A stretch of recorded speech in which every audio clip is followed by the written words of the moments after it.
नमस्कार. आज आपण एका अशा ठिकाणाबद्दल बोलणार आहोत जिथे संपूर्ण देशाचा कारभार चालतो. हो, आपण भारतीय संसदेची रचना आणि तिची कार्यपद्धती अगदी सोप्या भाषेत समजून घेणार आहोत. चला सुरू करूया. विचार करा, आपला देश किती मोठा आहे.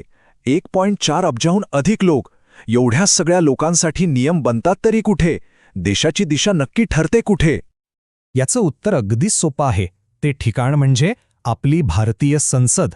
हीच ती जागा आहे जिथे देशाचं भविष्य घडवणारे सगळे महत्त्वाचे निर्णय घेतले जातात. पण थांबा, संसद समजून घेण्याआधी आपल्याला एक मोठं चित्र पाहावं लागेल. म्हणजे संसद ही एका मोठ्या सरकारी यंत्रणेचा भाग आहे. तर आधी आपण संपूर्ण भारत सरकारची रचना कशी आहे हे पटकन बघूया. म्हणजे संसदेची भूमिका आपल्याला अधिक स्पष्ट होईल.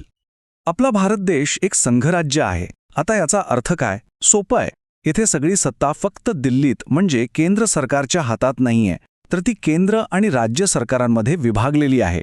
म्हणजे बघा, देशाचं संरक्षण, परराष्ट्र धोरण, रेल्वे असे मोठे विषय केंद्र सरकार बघतं, तर पोलीस, शेती, आरोग्य यांसारखे स्थानिक विषय राज्य सरकारांच्या अखत्यारीत येतात. आता कोणत्याही लोकशाही सरकारचे 3 मुख्य स्तंभ असतात. पहिलं कायदेमंडळ, जे कायदे बनवतं. दुसरं कार्यकारी मंडळ, जे ते कायदे लागू करतं.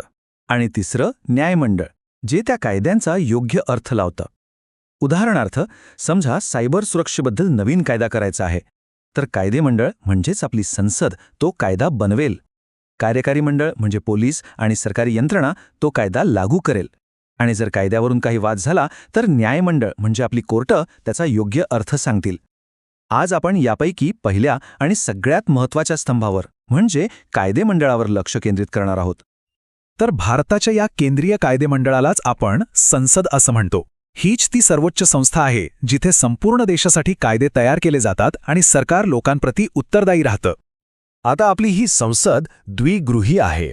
म्हणजे काय? तर तिची 2 घरं आहेत असं समजा. एक आहे राज्यसभा, ज्याला राज्यांची परिषद किंवा वरिष्ठ सभागृह म्हणतात, आणि दुसरं आहे लोकसभा, ज्याला लोकांचं सभागृह किंवा कनिष्ठ सभागृह म्हणतात. चला आता या दोन्ही घरांमध्ये नक्की काय फरक आहे ते बघूया. चला तर मग आता आपण लोकसभा आणि राज्यसभा या दोन्ही सभागृहांना अधिक जवळून पाहूया आणि त्यांच्यातला नेमका फरक काय आहे हे समजून घेऊया. बरं, ही स्लाईड खूप महत्त्वाची आहे. बघा, लोकसभा नावाप्रमाणेच लोकांचं घर. तिचे 543 सदस्य थेट आपण म्हणजे जनता निवडून देतो, तेही 5 वर्षांसाठी. याउलट राज्यसभा ही राज्यांचं प्रतिनिधित्व करते. तिचे सदस्य राज्यांचे आमदार निवडतात आणि त्यांचा कार्यकाळ 6 वर्षांचा असतो. राज्यसभा हे एक स्थायी सभागृह आहे. ते कधीच पूर्णपणे बरखास्त होत नाही. वयाचा फरक पण बघा, लोकसभेसाठी किमान वय 25 वर्ष आहे, तर राज्यसभेसाठी ते 30 वर्ष आहे. आणि हो, दोघांचे अध्यक्षही वेगळे असतात. 443 हाच तो आकडा आहे लोकसभेतील त्या सदस्यांचा ज्यांना आपण म्हणजे देशाची जनता थेट मतं देऊन निवडून देतो. म्हणूनच लोकसभेला लोकांचं सभागृह म्हटलं जातं आणि लोकशाहीत तिचं महत्त्व अनमोल आहे. लोकशाही म्हणजे फक्त बहुमत नाही, तर सगळ्यांना सोबत घेऊन चालणं. आणि म्हणूनच समाजातल्या अनुसूचित जाती आणि जमातींच्या प्रतिनिधींना पुरेसं स्थान मिळावं ह्यासाठी लोकसभेत काही जागा राखीव ठेवल्या आहेत. यापैकी 84 जागा अनुसूचित जातींसाठी आणि 47 जागा अनुसूचित जमातींसाठी राखीव आहेत. आणि आता एक खूप मोठा ऐतिहासिक आणि महत्त्वाचा बदल. 33%. हो, 106व्या घटनादुरुस्ती कायद्यानुसार, ज्याला नारी शक्ती वंदन अधिनियम असंही म्हणतात, आता लोकसभेत 1/3 जागा महिलांसाठी राखीव ठेवण्याची तरतूद करण्यात आली आहे. ओके, तर आत्तापर्यंत आपण संसदेची रचना बघितली. आता वळूया संसदेच्या कामाकडे. म्हणजे संसद नक्की करते तरी काय? तिचे अधिकार काय आहेत? संसदेचं सगळ्यात मोठं काम म्हणजे कायदे बनवणं. पण हे होतं कसं? तर सगळी सुरुवात होते एका विधेयकापासून, म्हणजे कायद्याच्या एका कच्च्या मसुद्यापासून.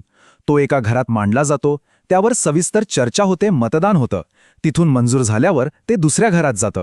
दोन्ही घरांनी हिरवा कंदील दाखवल्यावर ते राष्ट्रपतींकडे जातं आणि त्यांच्या सहीनंतर त्या विधेयकाचा पक्का कायदा बनतो. कायदे बनवण्यापलीकडेही संसदेकडे खूप पॉवर्स आहेत. जसं की प्रशासकीय अधिकार, म्हणजे सरकारला प्रश्न विचारून त्यांच्या कामावर लक्ष ठेवणं. आर्थिक अधिकार, म्हणजे देशाचा सगळा पैसा अडका यांच्याच हातात असतो. संसदेच्या परवानगीशिवाय सरकार 1 रुपयाही खर्च करू शकत नाही. एवढंच नाही तर काही विशेष परिस्थितीत राष्ट्रपती किंवा सर्वोच्च न्यायालयाच्या न्यायाधीशांना पदावरून हटवण्याचा म्हणजेच महाभियोग चालवण्याचा अधिकारही संसदेला आहे. आणि सगळ्यात मोठा अधिकार म्हणजे गरज पडल्यास आपल्या राज्यघटनेत बदल करण्याचा अधिकार. आता पैशांच्या बाबतीत एक खास गोष्ट आहे. सरकारला पैसे खर्च करण्याशी किंवा नवीन कर लावण्याशी संबंधित जे विधेयक असतं त्याला धन विधेयक किंवा मनी बिल म्हणतात. हे विधेयक फक्त आणि फक्त लोकसभेतच मांडता येतं. का? कारण तिथे लोकांचे थेट प्रतिनिधी असतात आणि जनतेच्या पैशाचा हिशोब विचारण्याचा पहिला हक्क त्यांचाच असतो. राज्यसभा यावर फक्त चर्चा करू शकते, पण ते रोखू शकत नाही. तर मग या सगळ्या रचनेचं आणि अधिकारांचं भारताच्या लोकशाहीत नेमकं काय महत्त्व आहे? आपण आता या विश्लेषणाच्या शेवटच्या टप्प्याकडे आलो आहोत. हे वाक्य बघा, हे संसदेचं सार सांगतं. संसद ही केवळ एक इमारत नाहीये, ते लोकांच्या मताचं, त्यांच्या इच्छेचं प्रतीक आहे. हे एक असं व्यासपीठ आहे जिथे वेगवेगळ्या विचारांवर चर्चा होते, वादविवाद होतात आणि अखेरीस देशाची दिशा ठरवली जाते. आणि जाता जाता एक विचार करण्यासारखा प्रश्न, महागाईपासून ते शिक्षणापर्यंत आणि आपल्या सुरक्षेपासून ते पर्यावरणापर्यंत, संसदेत होणारे कायदे आणि चर्चा आपल्या रोजच्या जगण्यावर कसा आणि किती परिणाम करतात याचा विचार नक्की करा.